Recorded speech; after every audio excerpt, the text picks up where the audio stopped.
এখন তুমি বাচ্চা কাচ্চা নিও না, তারপরেও তোমার সহ্য হইল না। আপনার কি লজ্জা শরম নাই?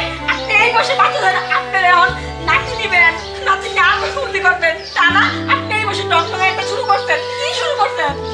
চুপ করো, এমনি তো লজ্জায় আমি মুখ দেখাইতে পারতেছি না। আপনি মুখ দিতে পারছেন না?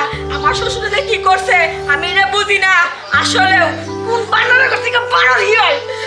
শিবমা, তুমি আমার এই কথা কইলা?